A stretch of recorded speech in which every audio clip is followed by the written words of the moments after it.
और बात तेरे काम न आवे तू संतों शरण ला। जिस प्राणी के बहुत ही पुण्यक्रम पूर्व जन्म के उनके साथ होते हैं, उनको ये सु अवसर प्राप्त होता है।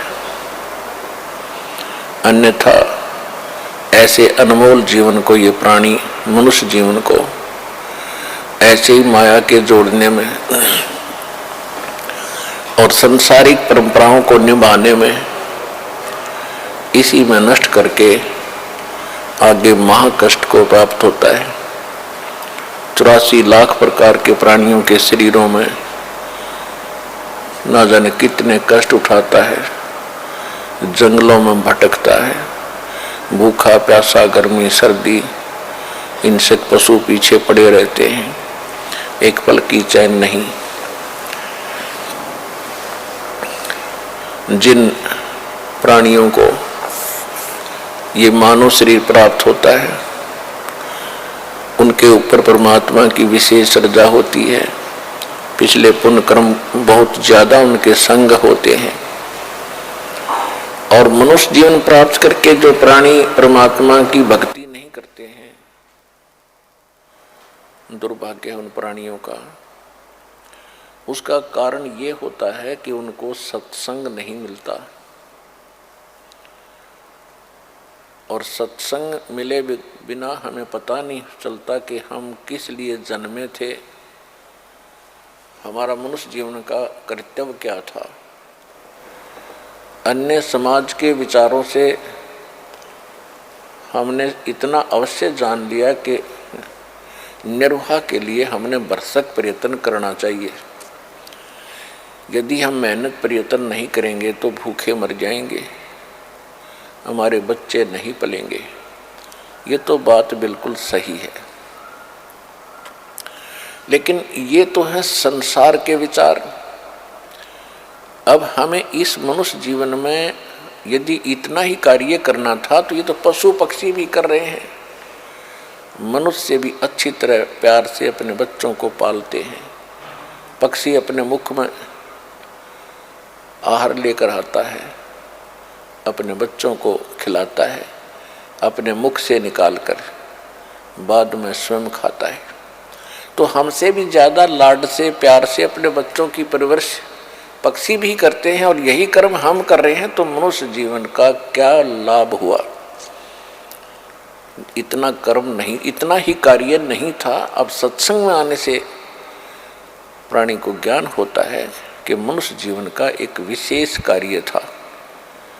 यदि वो कार्य मनुष्य जीवन प्राप्त प्राणी नहीं करता है तो उसका मनुष्य जीवन पशु के तुल्य है, पक्षियों के तुल्य है। जैसा क्रिया वो करते हैं ऐसे ही ये स्वयं कर रहा है। आप जी के ऊपर वो कृपा हुई है जो परमात्मा ने आपको मनुष्य जीवन दिया। मनुष्य जीवन के बाद फिर आपको सत्संग प्राप्त हुआ। अब इसमें थोड़ी सी सावधानी की आवश्यकता है कि एक तो आप जी ने ज्ञान पूर्ण रूप से ग्रहण करना है।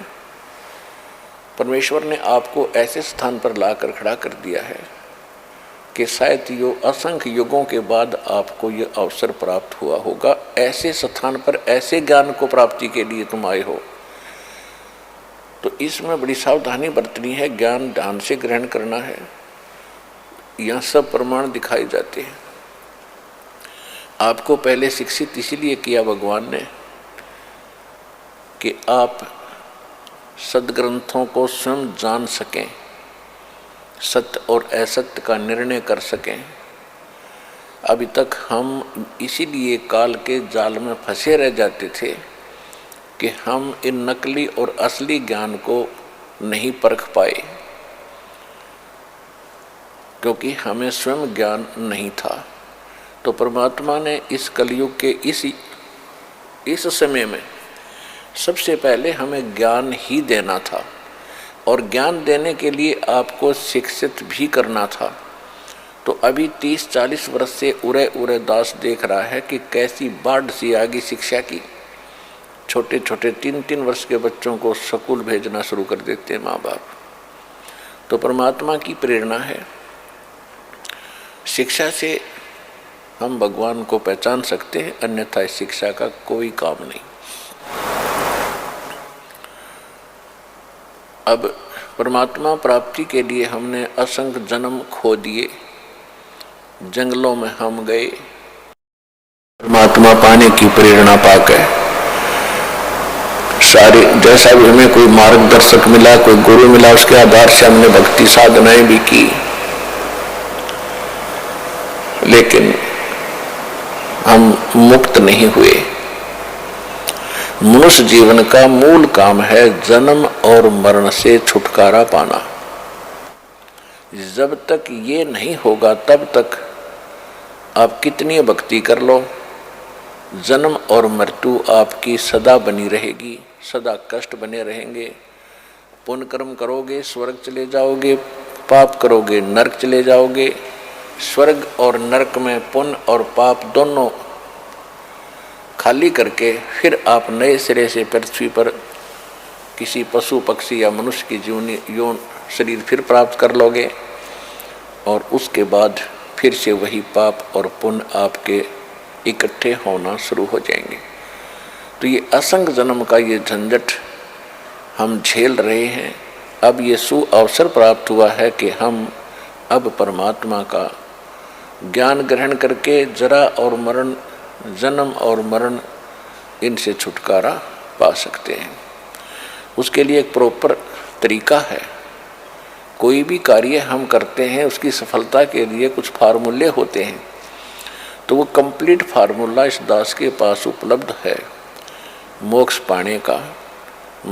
यहाँ भी सुख, संसार में भी सुख, शारीरिक सुख, मानसिक सुख, और कोई तीन ताप का कष्ट हो वो भी दूर होगा यदि श्रद्धा से भक्ति आप करो।